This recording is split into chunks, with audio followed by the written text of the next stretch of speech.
नमस्कार, मैं अभिषेक कराहे SK news से। जैसे कि हम सभी भारतीयों के लिए बहुत खुशी का पर्व आने वाला है, शिवरात्रि। शिवरात्रि भी नहीं, महाशिवरात्रि। वैसे तो हर माह एक शिवरात्रि आती है, लेकिन ये महाशिवरात्रि है जिसके लिए अलग अलग कहानियां मार्केट में प्रचलित है। एक कथा ये कहती है हमारी कि शिव जी और पार्वती माता का विवाह हुआ था।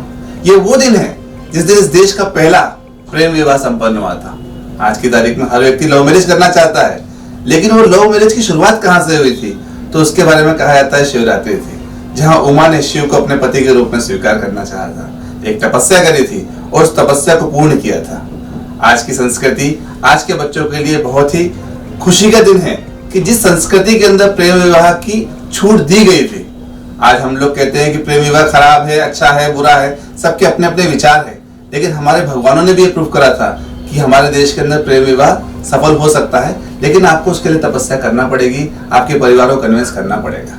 ये वो दिन था जिस दिन पूरी बारात लेके शिव गए थे और बारात दरवाजे पर खड़ी थी और पार्वती माता की माता ने, मैना कुमारी ने मना कर दिया था कि मैं इससे अपनी बेटी का विवाह नहीं रचाऊंगी। वो अधिकार भी लड़की वालों को दिए जाते थे। तब पार्वती ने समझाया कि नहीं, यही वो आशुतोष है, भले ये भूतेश्वर हैं, लेकिन इनसे अधिक सुंदर कोई नहीं। और तब पार्वती के लिए शिव ने अपना रूप बदला था और वो चंद्रशेखर कहलाए थे। तो आज वो दिन है। उसी के साथ आज हमारे बीच में भारत के बड़े ज्योतिषाचार्य जिन्हें 2 बार का वर्ल्ड रिकॉर्ड अवार्ड मिला है, 2016 और 2024 फरवरी में अभी डॉक्टरेट की उपाधि मिली है, डॉक्टर चैतन्य कामले जी। तो कहा जाता है कि कामले जी का परिचय ही ज्योतिष के अंदर अमूल्य है और इन्हें प्रॉब्लम सॉल्वर भी कहा जाता है। तो आज हमारे बीच में आए हुए हैं। तो कामले जी, सबसे पहले बहुत बहुत धन्यवाद इसके परिवार की तरफ से।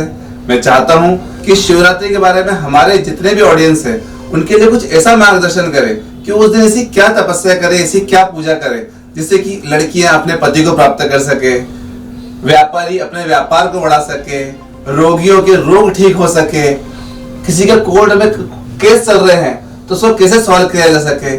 तो मैं चाहता हूं कि आप हमारी टीम को, हमारी जनता को, हमारे ऑडियंस को बताएं। यस। ओम हरि ओम।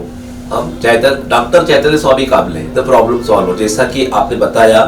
और ये हमारे जो गुरु गणेश गजानन महाराज शेगांव वाले हैं, उनकी कृपा से सब कुछ प्राप्त हुआ है। जो व्यक्ति तो आपके सामने प्रस्तुत है वो उनकी देन है, उनका प्रसाद है, और वो प्रसाद सबको जल हित में सबको मिलना चाहिए। इसी सदिच्छा के साथ यहाँ आप आए हुए हैं।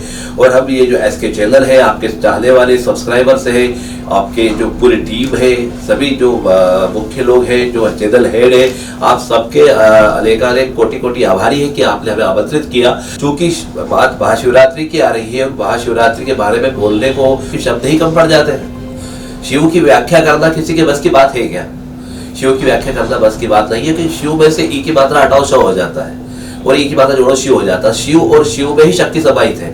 तो शिव शक्ति का, उमा महेश्वर का यह त्योहार अपने आप में अद्भुत है, अद्वितीय है। सबसे बड़ी बात कि इस बार विशेष क्या है? विशेष तो ये कि अपने आप में विशेष है, परंतु प्रदोष के साथ शिवरात्रि है, ये विशेष है।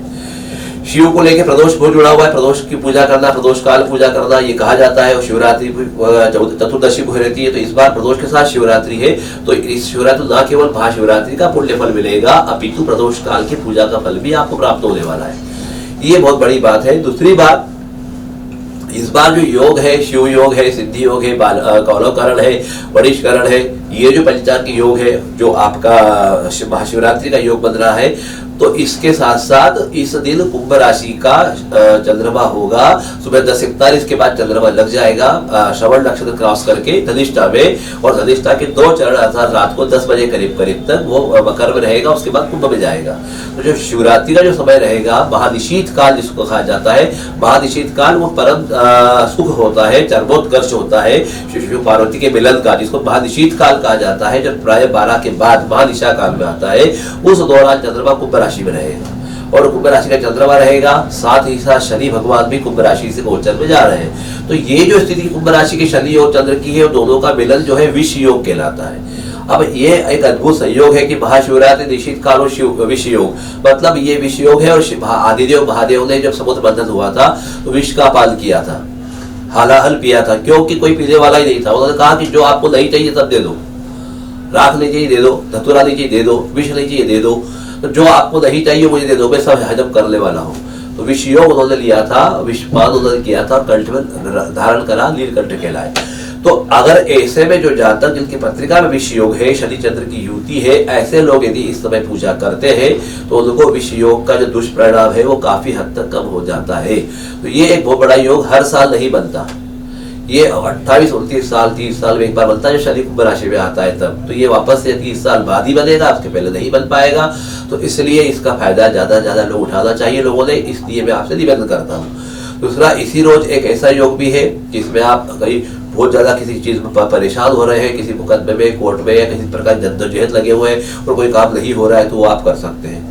संतान प्राप्ति के भी योग, विवाह के भी योग, मतलब नाना प्रकार की जो आपकी इच्छाएं हैं, धर्म, अर्थ, काम और मोक्ष चारों पुरुषार्थों को लेकर के वो संपन्न हो सकती है। तो ऐसा ये महाशिवरात्रि का पर्व आ रहा है, इसमें अलग अलग प्रकार के मुहूर्त है अलग अलग लोगों के लिए। प्राय आपने देखा होगा कि ये राशि के लोग ये पूजा करें, ये राशि के लोग ये पूजा करें, ये द्रव्य चढ़ाए, वो द्रव्य चढ़ाए, ऐसी नाना प्रकार की जो बातें अलग अलग जगह पे अलग अलग रूप से आती है। तो कई बार व्यक्ति जो है भ्रमित हो जाता है, यदि उपलब्ध ना हो तो व्यक्ति का मन छोटा हो जाता है, अरे यार ये तो मिला ही, जब क्या करें। तो वो जो पूजा का जो भाव है पूरा बदल जाता है। और मैं भी बता रहा हूँ उस चैनल के माध्यम से, शिव को भाव पूजा लगती, भाव के भूखे हैं वो, उनको एक लोटा जल भी अर्पण करोगे तो भी आपको वही फल मिलेगा जो चाहिए, परंतु भाव पूर्ण शुद्ध हो। तो मैं साहब बहुत ही आपने उत्तम जानकारी दी है। सबसे बड़े तो आपने चीज बताई है कि एक लोटे जल से भी अगर आप स्नान कराएंगे तो भी भगवान शिव आशुतोष है, भोले हैं और प्रसन्न हो जाते हैं। मेरा जो अगला प्रश्न है वो ये है कि शिव ही एकमात्र ऐसे व्यक्ति है जिन्होंने कभी ये नहीं कहा स्त्री और पुरुष को बराबर का अधिकार दो, मगर उन्होंने अपनी पत्नी को अर्धांगिनी बनाकर ये मैसेज दे दिया पूरी दुनिया के अंदर कि लड़की और लड़का बिल्कुल बराबर है।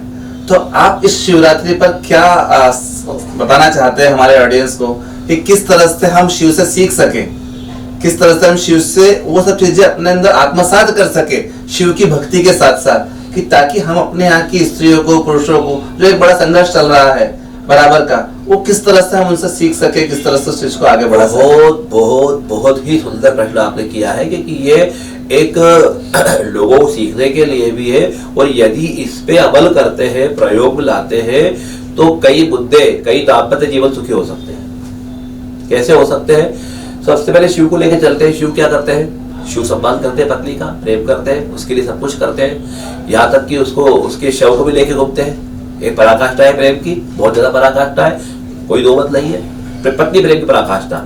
अब पत्नी का क्या कर्तव्य है? पत्नी का कर्तव्य है पति की बात का मानना, पति का जहाँ अपमान हो वहां नहीं जाना। और क्या करा सती ने? वही करा था। पति का को निमंत्रण नहीं मिला, किराया दक्ष के यज्ञ में चली गई, और जब देखा कि अपने पति का अपमान हो रहा है तो ग्लानिवश होकर के उसने अपने आप को आहूत कर दिया उस यज्ञ में, और जल के भस्म हो गई, मतलब जल गई।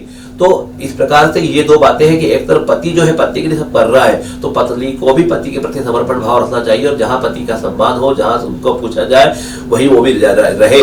तो अगर ये भावना दोनों पति पत्नी की रहती है तो रोज शिवरात्रि होगी, रोज आनंद होगा और रोज पर्व होगा। और जहां ये पति पत्नी के एक दूसरे सम्मान की भावना या प्रेम कविता आती है तो वहां कभी शिवरात्रि हो ही नहीं सकती, वहां अमावस्या रहेगी। एक और वैसा प्रश्न है हमारी जनता के बीच में से आया था प्रश्न कि इस शिवरात्रि पे कस्तूरी स्वर्ण योग या ऐसे कुछ योग आ रहे हैं विशेष रूप से, कस्तूरी योग आ रहा है। हाँ, कंचन कस्तूरी योग आ रहा है। तो मैं वही जानकारी चाह रहा था कि उस योग में हम ऐसा क्या करें, क्योंकि ऐसा सुना है मैंने कि अभी चुनाव आने ही वाले हैं भविष्य के अंदर। तो जब चुनाव आ रहे हैं तो उसके अंदर कई लोग अपना नामांकन करवाना है, कई लोग चुनाव लड़े हैं, कई लोग टिकट फाइनल हो चुके हैं, कई टिकट के लिए संघर्ष कर रहे हैं। तो वो ऐसा क्या करें जिससे उनको टिकट मिल जाए, वो चुनाव जीत सके। इसमें शिव योग है, सिद्धि योग है, रात को गौरवकरण, वणीकरण, ये जो करण योग आ रहा है इसमें ये है कि जो भी आप काम करना चाहते हो, बहुत ज्यादा जद्दोजहद है, कश्मकश है, परेशान हो रहे हो, वो काम आपका सिद्ध हो जाएगा यदि इस समय पूजा कर लेते हैं तो। और इस समय पूजा करने के लिए आपको जो अलग अलग द्रव्यों की जरूरत पड़ती है, हल्दी की जरूरत पड़ती है, आपको गंदे का रस की जरूरत पड़ती है, तेल की पड़ती है, लेकिन सबसे बेहतर है कि आप सिर्फ जल ले लें तो भी चलेगा। जल लेकर के बाद पूजा कर ले। अगर कोई चीज उपलब्ध नहीं है तो मन में कल्पना करें कि हे प्रभु, मैं आपको जल के रूप में अर्पण कर रहा हूँ, और आप करें। लेकिन सबसे बड़ी बात, इस महाशिवरात्रि को लोग नाना प्रकार के मंत्रों का जाप करवाते हैं, नाना प्रकार के लोग मंत्र देते हैं। कोई पंचाक्षरी को लेता है ओम नमः शिवाय को, कोई श्री शिवाय नमस्तुभ्यम, कोई किसी प्रकार से लेता है। मैं बता रहा हूँ कि सब मंत्र अपने काम कर रहे हैं, कहीं से कहीं तक कुछ नहीं है। पर अब क्या होता है कि किसी को कुछ दे तो वो दे जो प्रिय हो। शिव को प्रिय अगर बोले तो जलम शिवम प्रियम, जल जो है शिव को सबसे ज्यादा प्रिय, सबसे पहली बात हुई। अब जल प्रिय तो है, बाकी किसके साथ दिया है, किसके जैसे बच्चों को खाना खिलाते हैं, मम्मी के नाम का एक और, पापा के नाम का एक और, भैया के नाम का एक और, पेट भर जाता है। That is the way. तो इस प्रकार से हम काम कर सकते हैं कि शिव जी को जब जल अर्पण करें, मैं दावे के साथ ऑथेंटिक रूप से बोल रहा हूं सभी मंत्रों को दरकिनार करते हुए, अगर आप श्री राम जय जय राम, राम का नाम लेके जल अर्पण करेंगे तो तुरंत काम होगा, तुरंत शिव जी आंख खोल लेंगे, क्योंकि राम शिव के आराध्य राम है और राम के आराध्य शिव है। तो इसलिए अगर आप चाहे तो ये आप कर सकते हैं। तो ये कंचन कस्तूरी योग जो है प्रदोष काल की पूजा और आपकी शिवरात्रि की पूजा, दो प्रकार से पूजा होगी। एक शाम को 6:33 से 8:33 के बीच पूजा करना पड़ेगी, और रात को जो है महानिशीत काल में 12:15 के बाद से 1 बजे के बीच में पूजा होगी। ये दो समय अगर आप पूजा करते हैं तो निश्चित तौर पे आपके सारे काम सिद्ध होने वाले हैं। ये बिल्कुल शर्तिया है। अब तक के कई अनुभव ऐसे आ चुके हैं, इस बार चाहे तो आप भी अपनी इच्छाओं को पूरा करके अनुभव करके आजमा सकते हैं। जैसे कि आचार्य जी, आप तो इतने देशों में घूमे हैं, आपको 2 वर्ल्ड रिकॉर्ड अवार्ड्स मिले हैं, तो मैं आपसे एक और जानकारी चाहता था कि इस समय सभी लोग, जो लोग पूरे साल में एक भी व्रत नहीं रखते हैं, वो लोग भी शिवरात्रि का व्रत जरूर रखते हैं। और शिवरात्रि का व्रत किस तरह से रखना चाहिए, उस उपास में क्या खाना चाहिए, क्या नहीं खाना चाहिए, क्या मौन रहना चाहिए या फिर बात कर सकते हैं?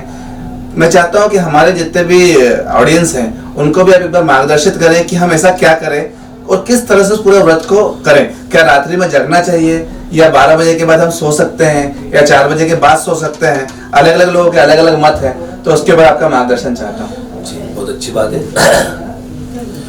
उपवास बहुत बड़ा शब्द है, उपवास।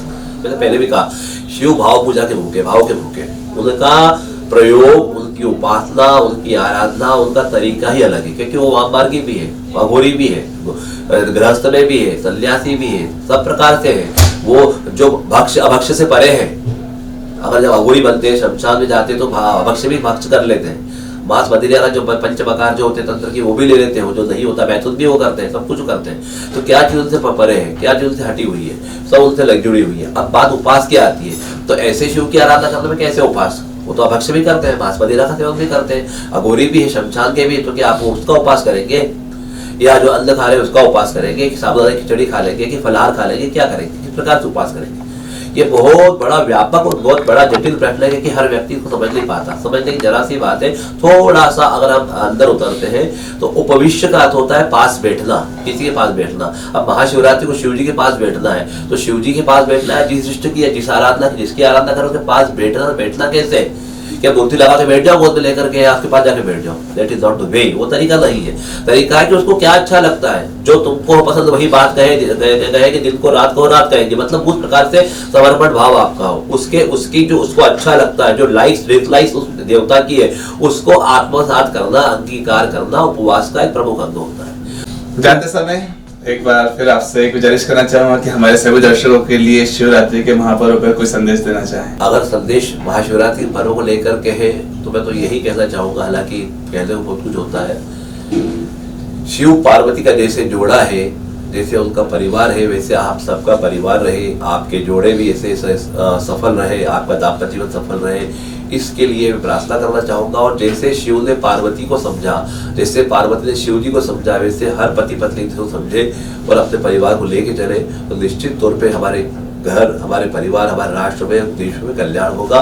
और साथ ही साथ जो घर के बच्चे हैं वो भी बड़ों को लेकर के, जिस प्रकार गणेश जी ने माता पिता को सर्वोपरि माना और उनकी परिक्रमा करके आदि देव का अधिकार प्राप्त किया, प्रथम पूजा का अधिकार प्राप्त किया, वैसे बच्चे भी माता पिता को समझे और उनको आराधना करें, उनको उनका हक का सम्मान दे, तो निश्चित तौर पर वो भी गणेश जी की तरह गणेश जी के प्रिय हो सकते हैं और ऐसे ही आगे बढ़ सकते हैं। और जैसे कार्तिकेय ने करा वैसे आप भी कर सकते हैं। जिस प्रकार कार्तिकेय है, गणेश जी है, ये बच्चे हैं, उनके कर्तव्य बच्चे सीखे, माता पिता करते माता पिता सीखे, और पति पत्नी के अंदर जो पूरा परिवार, हर एक का अपना अपना कर्तव्य है, उससे सीखने को बहुत कुछ है। अगर आप इसका कुछ अंश भी जीवन में उतार पाते हैं तो ये महाशिवरात्रि आपके लिए सिद्ध होगी। इतना ही कहना चाहूंगा। बहुत बहुत धन्यवाद।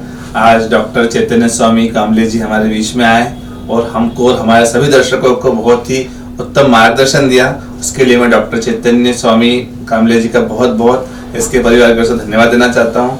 आज हम सभी इसके परिवार के दर्शकों को, इसके परिवार के सदस्यों को एक बार फिर से महाशिवरात्रि की बहुत बहुत शुभकामना देता हूँ। मैं इस देश के लोगों को अंतिम संदेश देना चाहता हूँ कि देशवासियों, ये चीज समझो कि ये देश के बड़े बड़े पॉलिटिशियंस, बड़े बड़े लोग इस देश को लड़ाना चाहते हैं, जातियों के अंदर धर्मों के अंदर, भाषाओं के अंदर, प्रांतों के अंदर। लेकिन याद करो, हमारे सदाशिव शंकर भोलेनाथ वो व्यक्ति है जिनके गले के अंदर तो सर्प बैठा रहता है। वहीं उनके जो पुत्र है, प्रिय पुत्र है, उनका जो वाहन है वो मूषक है।